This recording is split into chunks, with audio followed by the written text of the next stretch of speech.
Ògo ni fún Ọlọ́run lókè ọ̀run. Glory unto the Lord in the highest, Àti ní ayé àlàáfíà. and in this world of peace. Ṣùgbọ́n kí a tó lọ nínú ohun gbogbo, But before we go in things, mo fẹ́ ká tẹríba fún àdúrà. I want to start to bow our heads for prayer. Bàbá wa àti Ọlọ́run wa. Our Father and our God, Ayérayé Ọlọ́run májẹ̀mú. Heavenly Mighty God of À ń covenants, lọ nínú ọ̀rọ̀ rẹ báyìí. we are going in your word Ẹ now. máa bá wa lọ. Father, go with us. Ẹ wá tì wá lẹ́yìn. Back us up. Bí ọ̀rọ̀ ṣe ń jáde sínú afẹ́fẹ́. And this word is coming to the ear Gbogbo ọkàn tó ní àǹfààní àti máa wò wá. for everyone that are privileged to see us, Wọ́n sì ní oore ọ̀fẹ́ láti máa gbọ́ wa ní àkókò yìí. and they are gracious to listen to us now. Ẹ fi ọ̀rọ̀ yìí mú wọn lára dá. Make this word to heal them. Ẹ jẹ́ kí ọ̀rọ̀ yìí kó tú wọn sílẹ̀. Let this word deliver them. Ẹ fi ọ̀rọ̀ ríra orílẹ̀-èdè wa padà. Use this word to redeem our nation. Lẹ́yìn ọ̀rọ̀ náà, After that word, má jẹ́ ká wà bákan náà don't mọ́. let us remain the same. Adúpẹ́ torí pé ẹ ti gbọ́. Thank you because you've heard. Ògo ni fún orúkọ ọmọ yín lókè ọ̀run. Glory be to your holy name in the highest. Jésù agbára wa. Amen.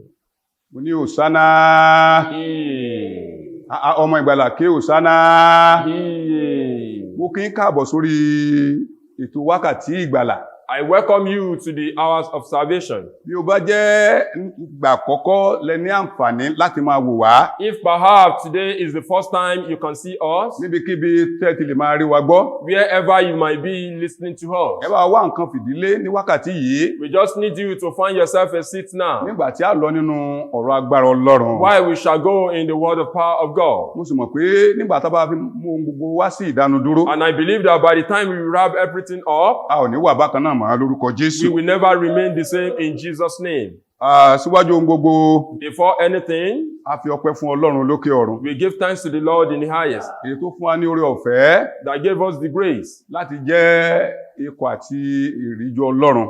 to give us the grace to be a clergyman of God. A sì ní àǹfààní láti máa kéde ọ̀rọ̀ náà sí ti gbogbo ènìyàn. And we are privileged to minister the word into the ears of everyone. Orúkọ tèmi ni Pásítọ̀ Àmọ́ Bílí Gbádébọ̀. My name is Pastor Amao Billy Gbadebo, Èyí tí a kalẹ̀ sínú ìjọ májẹ̀mú tuntun ti Kérúbù àti Séráfù. that we cited in the New Covenant Cherubim and Seraphim, Ire gbogbo àgbáyé, evangelical worldwide, orí òkè ìgbàlà. mountain of salvation, Tí a kalẹ̀ sí nọ́mbà 30 Arígbẹ́dẹ́gbẹ́ Street. that cited at number 30 Aridegbe Street, Asájọ Estate Olódò Èbúté Ìkòròdú. Asajon Estate, Olode Ebute Ibẹ̀ Ikorodu. ni Olúwa ti rán wa jáde. That's where God sent us. Ní báyìí, Now, a ń lọ nínú ọ̀rọ̀ Ọlọ́run náà. we are going in the word of God now. Àkọlé ọ̀rọ̀ Ọlọ́run tí Olúwa fi rán wa sí gbogbo ènìyàn. The theme of God's word have been sent to everyone. Ó ní àǹfààní àti oore ọ̀fẹ́ That is the privilege and the grace gbígba Jésù ní Olúwa àti olùgbàlà wa. for accepting Jesus as our Savior and our Lord. Àǹfààní àti oore ọ̀fẹ́ gbígba Jésù ní Olúwa àti olùgbàlà wa. The privilege and the grace for accepting Jesus as our Lord and our Savior. Ó ní àkọlé ọ̀rọ̀ Ọlọ́run tí Olúwa ní kí a tàn mọ́lẹ̀ rẹ̀ fún gbogbo ẹ̀dá. That's the topic of God's word that we should share the light to every creation. Nítorí ìdí èyí, For this reason, níbikíbi tí ẹ ti lè máa wò wá àbí tẹ́ ti ní àǹfààní àti máa gbọ́ wa lọ́wọ́lọ́wọ́. wherever you might be, viewing us or listening to us now, Ẹ bá wa wá nǹkan fìdílé we want you to get yourself a seat ní ìgbà tí a tẹ̀síwájú ní ọ̀rọ̀ agbára náà. while we shall continue in that powerful word. Mo sì gbàgbọ́ wípé nígbà tá a bá máa fi mú ohun gbogbo wá sí ìdánudúró, And I believe that by the time we will wrap everything up, a ò ní wà bákan náà mọ́ lórúkọ Jésù. we will never remain the same in Jesus' name. Níbi tá a ti bẹ̀rẹ̀ sí ìránṣẹ́ yìí lónìí,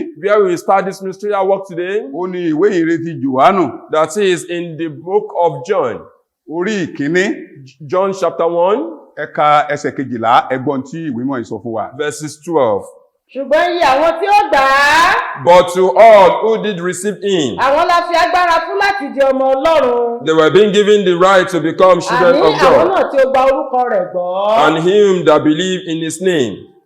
Hósánà. Yea. Bí ẹ bá wo ìwé mímọ́ tí wọ́n kà fún wa yẹn, If you look at that holy book that was read to us, àti àkọlé ọ̀rọ̀ Ọlọ́run tí Olúwa ní ká yànnàná fún wa, and the topic of God's word that he said we should explicit, àǹfààní àti oore ọ̀fẹ́ gbígba Jésù ní Olúwa àti olùgbàlà wa. the privilege and the grace of accepting Christ as our Lord and our Savior. Ìwé mímọ́ yẹn jẹ́ kó di mímọ̀ fún wa wípé That holy book made us understand that, ṣùgbọ́n iye àwọn tí ó gbà á, but as for those that received him, àwọn ni a fi agbára fún láti di ọmọ Ọlọ́run. they have given the right to become the children of God. àní àwọn tí ó gbọ́ orúkọ náà gbọ́. Him believed in his name. Gbogbo ibikíbi tí o ti ń wò mí tí o ti ń gbọ́ mi. Wherever you might be, looking at me or listening to me, Oore ọ̀fẹ́ ńlá ni eléyìí fún ọ. this is the grace unto you.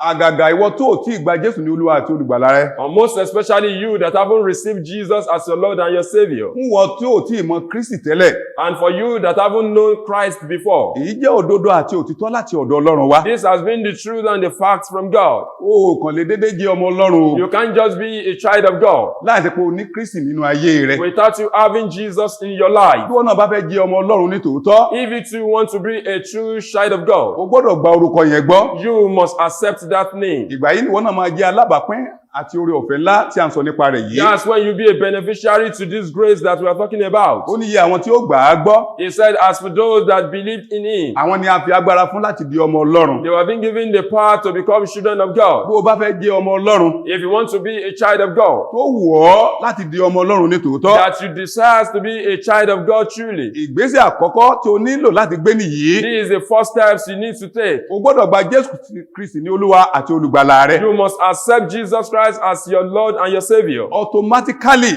Automatically, o di ọmọ Ọlọ́run nìyẹn. you are qualified as a child of God. Ẹ má gbàgbé, Don't forget, tá a bá ń sọ nípa ọmọ Ọlọ́run, when we are talking about child of God, èèyàn jẹ́ alábàápín oore ọ̀fẹ́ ògo Ọlọ́run. that means you are a beneficiary to the grace of God. Èèyàn jẹ́ àjùmọ̀jogún ògo Ọlọ́run. That means you are beneficiary to the glory of God. Gbogbo àwọn tó ti gba Jésù Kristi ní Olúwa àti Olùgbàlà wọn. For those that have accepted Jesus as their Lord and their Savior, Àwọn ẹni yìí ni ìran tó ní àǹfààní sí ogun Ọlọ́run. these are the generation and the side that have access to the grace of God. Àní àwọn tó ń gborúkọ rẹ̀ gbọ́. And for those that accepted His name, Bí wọn náà bá jẹ́ ẹni tó fẹ́ jẹ àǹfààní yìí, if you too desires to be a beneficiary, tó wù ẹ́ láti jẹ́ alábàápín oore ọ̀fẹ́ láyé, and you desires to be part of this grace, ohun tí o nílò nìyí. this is what you need. O gbọ́dọ̀ gba Jésù Kristi ní Olúwa àti Olùgbàlà rẹ. You must accept Christ as your Lord and your Savior. Ìyẹn nìkan kọ́ o. That is not O all. gbọ́dọ̀ dúró nínú ọ̀rọ̀ rẹ̀. You must stand in His word. Nígbà tó bá ń bẹ̀rẹ̀ sí ń pa ìlànà àti òfin Kristi mọ́, When you begin to fulfill His ways and His commandments, ìgbà yẹn gangan ló di ọmọ Ọlọ́run alààyè. that's when you now be a child of living Tó God. bá ti wá di ọmọ Ọlọ́run, After being a child of God, o jẹ́ alábàápín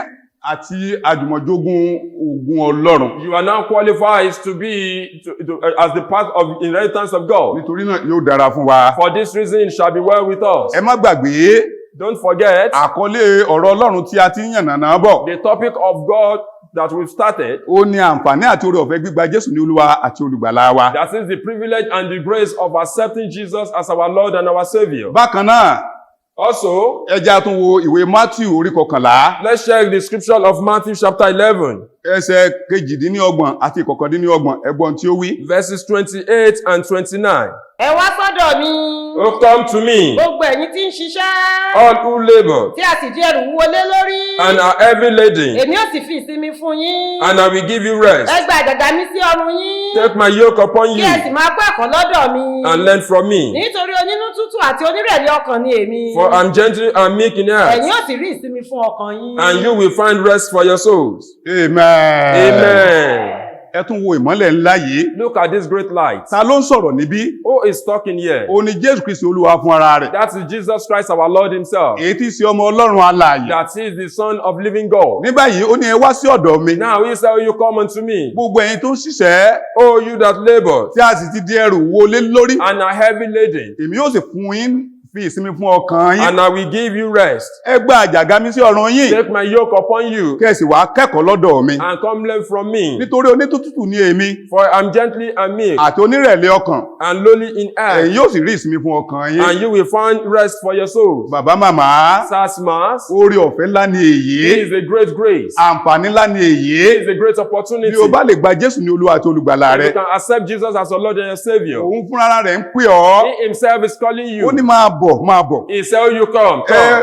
Yín tí ayé ti di ẹrù wo lé lórí. Oh, you that are heavy laden. Èmi ò mọ ohun tí ò ń là kọjá. I don't know what you are going through. Mi ò mọ ogun tí kò jẹ́ kó o nísinmi nínú I ayé. don't know the problem that give you no rest Bó o bá fẹ́ anymore. nísinmi ayérayé, If you want to have internal bó o rest, fẹ́ ní ìfọ̀kànbalẹ̀ if you want to have rest of mind nínú ìrìn àjò rẹ nínú ayé in yìí, your journey in this life, ohun tó o nílò ni what you just need is ìgbàgbọ́ nínú Jésù. your solid faith in Christ. Gbígba Jésù ní Olúwa àti Olùgbàlà rẹ. Accepting Christ as your Lord and Mo Savior. fi ọwọ́ mi sọ̀yà. I can beat my chest Bó for o bá you. gba Jésù ní Olúwa àti Olùgbàlà ní If tòótọ́, you accept Christ as your Lord and Savior, ìsinmi ti dé. rest has come. Gbogbo làálàá yẹn á dìtàn á sì di All ìgbàgbé. your stress will be bygone. À ń sọ ní tí ó dájú tí a mọ̀ pé ó dájú. We are telling you what we know that is factual. Nínú Jésù Kristi ní ìsinmi wà. In Jesus Christ, that's where there is rest. Bí o bá lè gbé ìhámọ́ra Kristi wọ̀, If you can take the armor of Christ, gbogbo ìgbòkègbodò tó wà nínú ayé tí ò jẹ́ o ní ìsinmi, all the up and downs in your life that gives you no rest, á di ìgbàgbé, á sì di ìtàn ní iwájú rẹ̀. it will be something of history and past. Bàbá màmá tó ń wò mí, That's a man's being me. tó o bá tí ì ní Kristi tẹ́lẹ̀tẹ́lẹ̀,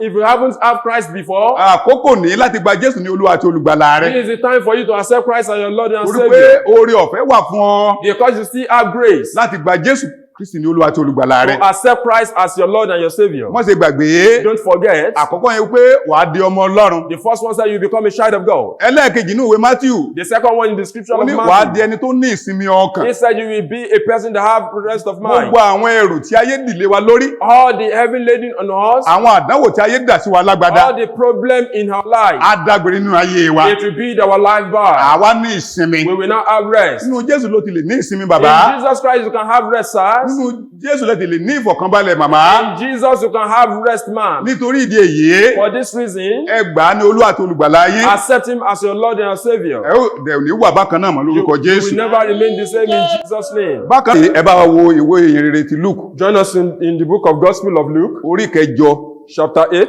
láti ẹsẹ̀ kẹtàléníogún from verses 23 títí dé ìkẹrìnléníogún. till 24. Ẹgbọ́n tí ó wí. bí wọ́n ti ń lọ And as they sailed, ó sùn he fell asleep, ìjì ńlá sì dé and a windstorm ó came fẹ́ lójú omi agidágún down on the lake, wọ́n sì kún fún omi and they were filled with water, wọ́n sì wà nínú ewu and were in dangers. wọ́n sì tọ̀ ọ́ wá And they went to him and woke him, wípé saying, olùkọ́ni Master, olùkọ́ni Master, àwa gbé we are ní perishing. ìgbà náà ló dìde And he awoke ó sì bẹ́ẹ̀ fúnfò òun ríru omi wí and rebuked the wind, wọ́n sì dá and they ceased, ìjàkẹ́rọ́rọ́ sì dé and there was a calm. Hosanna. Iye. Gbogbo bíkíbi tí ẹ ti ní àǹfààní àti máa gbọ́ wá àbí máa gbọ́ wa ní wákàtí yìí. Wherever you are, being us or listening to us. Bí ẹ bá wo àkọsílẹ̀ tí wọ́n kà sí ti gbọ́ gbogbo wa yìí. If you look at the write-up that was read to our hearing, Èmi ò mọ tí a lè máa là kọjá gẹ́gẹ́ bí ẹlẹ́ran ara. we don't know what you may be facing as a flesh being. Bíbélì yìí wípé ìjì jà wọ́n lórí ọkọ̀. The scripture said that there was windstorm in the boat. Ó da ọkọ̀ wọn sí ọ̀tún, ó sì ń da ọkọ̀ wọn sí òsì. Each waved their boat to the sides. Débi wípé ó dàbí pé ọkọ̀ yẹn fẹ́ dojú dé sínú agbami. To a level that it looks to capsize. Báyìí ni wọ́n tọ̀ Jésù lọ. This is how they went to Jesus. Wọ́n ní bó tilẹ̀ jẹ́ pé Jésù ń sùn. They said, if perhaps Jesus is sleeping, Wọ́n jí they woke him up. olùkọ́ni, Oh, Master, olùkọ́ni, oh, Master, àwa gbé we are perishing. gbà wá. Save us. Bíbélì ní lẹ́sẹ̀kẹsẹ̀. And the Bible said that Ó sì immediately. bá ìjì ayé wọn wí. And it forbid the winds in their life. Báyìí ni ìṣòro ayé wọn dákẹ́ rọ́rọ́. This is how the problem of their life ceased. Gbogbo ìwọ tó ń gbọ́ mi tó ti ń gbọ́ mi. Oh, you listeners of my word, Èmi wherever ò you mọ irú are. ìṣòro tí ó ń là kọjá. I don't know the type of problem you are facing. Mi ì mọ bí ogun ayé rẹ ṣe ní agbára tó. I don't know how mighty the problem of your life Ẹnìkan is. ṣoṣo ló nílò nínú ìrìn àjò ayé rẹ You yẹn. need only one person in that your life Èyí tó lè dá ìjì ayé rẹ dúró. that can stop the storm in your Yóò life sì lè mú wá sí ìdákẹ́ rọ́rọ́. and that can give it to calm. Gbogbo ọkàn tó ń gbọ́ mi. Every listening here, Àǹfààní àti oore ọ̀fẹ́ tó wà nínú gbígba Jésù ní Olúwa àti Olùgbàlà wa the nìyí. privilege and the grace in accepting Jesus as our Lord and our Savior is this. Oore ọ̀fẹ́ yẹn ni àwa jẹ́ alábàápín. That is the grace we are beneficiary of. Láti ìgbà tá a ti gba Jésù Kristi ní Olúwa àti Olùgbàlà wa. Since inception, we've accepted Him as our Lord and our Savior. Mo sì gbàgbọ́ pé bí wọn náà bá lè gbà á bí àwa ṣe gbà á. And I believe if you can accept Him as you have accepted Him, Gbogbo èjì tí ó ń da ayé rẹ lọ́tún tó ń dà á sósì. every storm waving your life to Ó sides, kìkì pé Jésù Kristi Olúwa sí ìṣòro yẹn. just to call the intervention of Christ into that problem. Báyìí ni ìjì ayé rẹ yóò sì dákẹ́ rọ́rọ́. And this is how the storm of your life will cease. Yóò sì dára fún wa. And it shall be well with us.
káàbọ̀ padà sórí ètò wákàtí ìgbàlà. Welcome back to the program, Hour of Salvation. Ní abala kejì yìí, In the second part we are, tó bá jẹ́ pé ẹsẹ̀ ń darapọ̀ mọ́ wa ni, if perhaps you just join us, ẹ bá ń wá nǹkan fìdílé get yourself something to sit. nígbà tá a tẹ̀síwájú ní abala kejì yìí. Why we shall go in the second part. Àkọlé ọ̀rọ̀ Ọlọ́run tí a ti ń bábọ̀ ní abala àkọ́kọ́ yẹn. The topic of God's word we started in that first part Ó ní àǹfààní àti oore ọ̀fẹ́ gbígba Jésù ní Olúwa àti olùgbàlà wa. was the privilege and the grace for accepting Jesus as our Lord and our Savior. Àǹfààní àti oore ọ̀fẹ́ gbígba Jésù ní Olúwa àti olùgbàlà wa. The privilege and the grace for accepting Jesus as our Lord and Savior. Ní báyìí ẹ bá wa kà lọ. Now, go with us. A wà nínú ìwé Jòhánù oníhìnrere We are in the book of John, orí ìkọkànlá chapter 11, verse 26 and 25 and 26.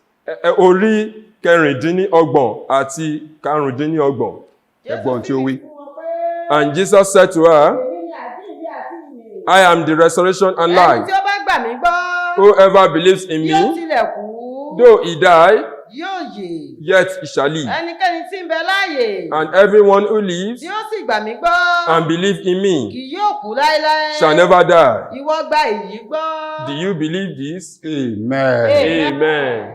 Ẹ wo oore ọ̀fẹ́ ńlá yìí. Look at this great grace. Gbogbo ìwọ olùgbọ́ mi. Oh, you listeners of my word. Tó o bá ti ní àǹfààní àti gba Jésù ní Olúwa àti olùgbàlà rẹ If tẹ́lẹ̀tẹ́lẹ̀. you haven't had the grace to accept Jesus Christ as your Lord and your Savior before, Àǹfààní ńlá ni èyí fún ọ this is a grace unto you láti gbà á lónìí, to accept Him today, láti gbà á ní wákàtí yìí. to accept Him this hour. Ó ní bó tilẹ̀ ti kú, He said, even if he ó die, ní yóò yè. he shall live. Yẹn ni pé bó bá ti lè gba Jésù ní Olúwa àti olùgbàlà That rẹ. means if you accept Christ as your Lord and your Savior, Torí pé òun ni àjíǹde àti ìyè. because He is the resurrection and life, Ó ní agbára láti jí òkú dìde. He has the power to resurrect the dead, Láti fi ẹ̀mí ìyè sínú ayé ènìyàn. to put the spirit of life into one's life. Gbogbo ibikíbi tí o ti ń wò mí arákùnrin àti arábìnrin. Wherever you are, viewing me, brethren, men and women, Jésù ló nílò nínú ìrìn àjò ayé rẹ o. it is Jesus you need in your life. Bí o bá fẹ́ rí oore ọ̀fẹ́ ńlá yìí gbà, If you want to see this mighty grace tó o sì receive, fẹ́ jẹ́ alábàápín àjíǹde àti ìyè ní and you ìkẹyìn. want to be beneficiary of this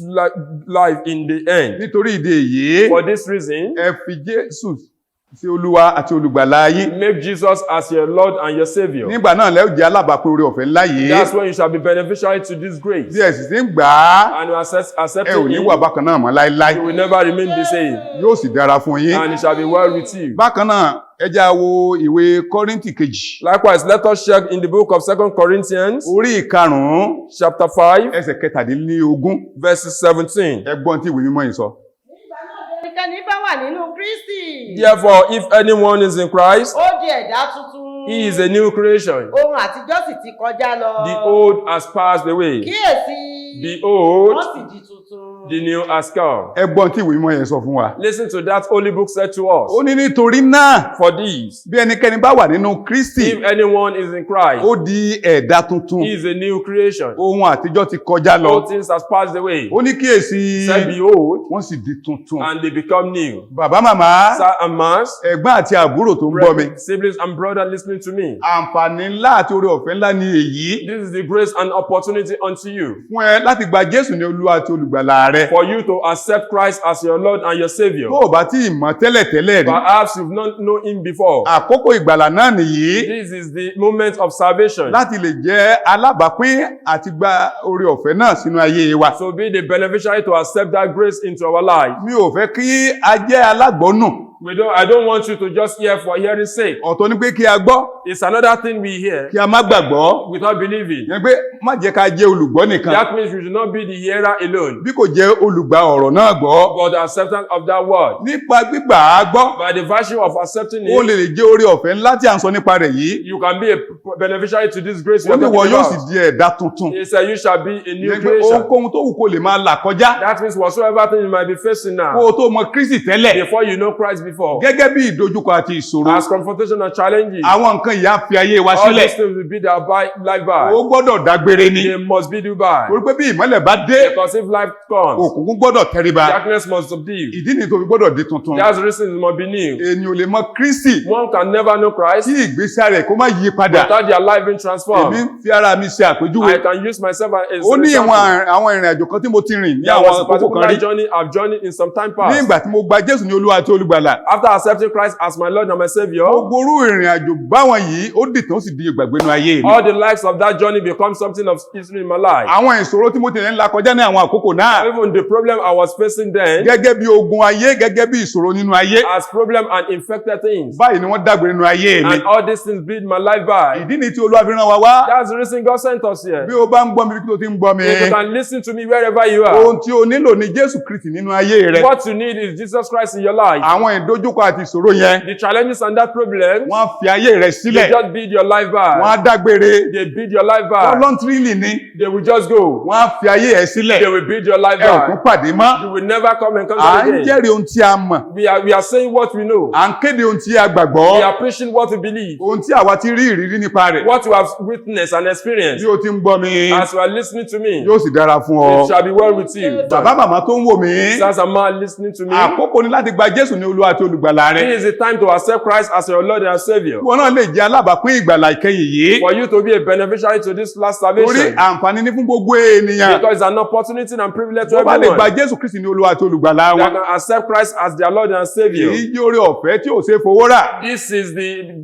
This is the grace that can never be Mi buyable. ò mọ ọgbọ́n tí o fẹ́ dá sí. I don't know the shortcuts to Tó bá this. jẹ́ pé lóòótọ́ wù ẹ́ láti di ẹni ìgbàlà láyé, If perhaps you feel to serve God in the life, tí wọn náà fẹ́ di òmìnira that you want to have freedom ní abẹ́ ìgbèkùn Sátánì, under satanic bondage, ohun tí o nílò, what you need, gba Jésù ní Olúwa àti olùgbàlà rẹ, accept Christ as your Lord and Savior. yóò sì dára fún wa. It shall be well with you. Mo ní yóò sì dára fún wa. It shall be well with us. Ní báyìí, Now, mo fẹ́ a fẹ́ lọ mú ohun gbogbo wá sí ìdánudúró. we are going to wrap everything up Nígbà tí a lọ sínú àdúrà, while we go in prayers. bí o bá gbàgbọ́ nínú Ọlọ́run, If you have belief in God, gbogbo ogunkógun tó lè máa bá ọ fínra, whatsoever problem confronting àwọn you, ìṣòro tó lè máa dojú kọ, whatsoever challenges that may be facing mo you, ní ìgbàgbọ́ pé yóò fi ayé rẹ I sílẹ̀. have the belief that it will build your life back. Ìpè gbàgbọ́ nínú Ọlọ́run. Just for you to believe in Ẹ God. bá mi wá omi àti òróró yín sílẹ̀. Just get your water and your oil. Nígbà tí ó tẹ̀lé mi pẹ̀lú ìgbàgbọ́, While you go with me in faith, mo gbàdúrà I pray orúkọ Jésù. in Jesus' name, Ní agbára ńlá ti ẹ̀jẹ̀ by the Jésù, mighty name of Jesus, bàbá wa àti Ọlọ́run wa. our Father and our God, A fi gbogbo ọkàn tó ní àǹfààní àti gbọ́ èrè ilé ẹ lọ́wọ́. committing all the listener souls, Àti gbogbo ọkàn tó ní àǹfààní àti máa gbọ́ wa. and for all those that can be us, Gbogbo ìṣòro kí ìṣòro tó ń dojú kọ wọ́n. whatsoever problem facing them, Àwọn ogun tó dìde tì wọ́n. whatsoever problems in their Nítorí pé life, wọ́n ti gbọ́ ọ̀rọ̀ rẹ. for the fact they have listened to your Bóyá bá mi words, mú wọn lára dá. Father, make them whole. Bá mi wo ilẹ̀ wọn sàn. Father, make their land whole. Gbogbo ohun tó dìde tì í gẹ́gẹ́ bí ogun. Whatsoever problems in your life, Ní orúkọ Jésù Násárẹ́tì. in Jesus' name of Nazareth, Mo sọ gẹ́gẹ́ bí ikọ̀ àti ìríjú Olódùmarè fún I ìran yìí. speak as the man of God for this Mo ní kí generation. ìṣòro yẹn kó dágbére nínú ayé yìí. Amen.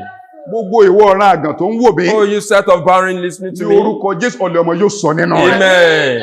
Gbogbo ẹ̀yin tí ayé di ẹrù wọlé lórí. Oh, you the heavy laden. Ó ní orúkọ Jésù a tú yín sílẹ̀. In Jesus' name you are free. Olúwa sọ yín di òmìnira. Amen. Ìwọ tó ń ṣàìsàn nínú àgọ́ tó ń gbọ́ mi tó ń wò mí. Oh, you that sicker in the body, viewing me or listening to me. Ó ọba àlàáfíà wọnú àgọ́ rẹ̀ Let lọ. God of peace come into your life. Olúwa mú ọ lára dá. God heal you. Gbogbo ẹ̀yin tíṣẹ́ ti bọ́ lọ́wọ́ yín. For all you that have lost your job, Tó nígbàgbọ́ nínú ìrere yìí. that to have faith and believe in this Iṣẹ́ tí ń ministration, gbé ni débi gíga. the worthwhile and befitting Iṣẹ́ tí ń work, daṣọ àṣírí bó the ènìyàn. befitting job. Olúwa fi dá ọ láre. Amen. Ó orílẹ̀-èdè yóò ní dàrú. This nation will not scatter. Ànírógun ìtàjẹ̀ sílẹ̀. Amen. Ọba àlàáfíà yóò jọba ní orílẹ̀-èdè wa. Amen. Ilé iṣẹ́ tó ti ń gbọ́ ọmọ tó ti ń wá yìí. This television station. Ní orúkọ Jésù kò ní gbiná. Amen. Ẹ ó máa dàgbà sókè. Amen. Ó ti rí bẹ́ẹ̀ sí ọ̀run gùn. Amen. Jésù agbára wa. Amen.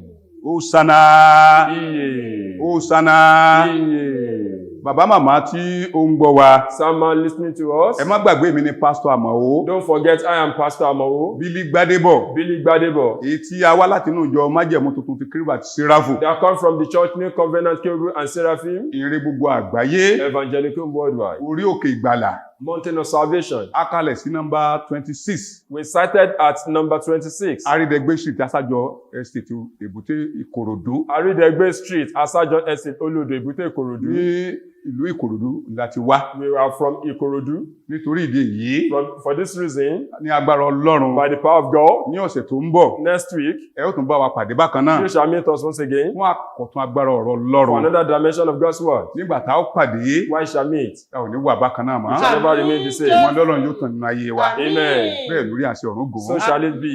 Jésù agbára wa. Jesus our might. Hosanna. Yeah.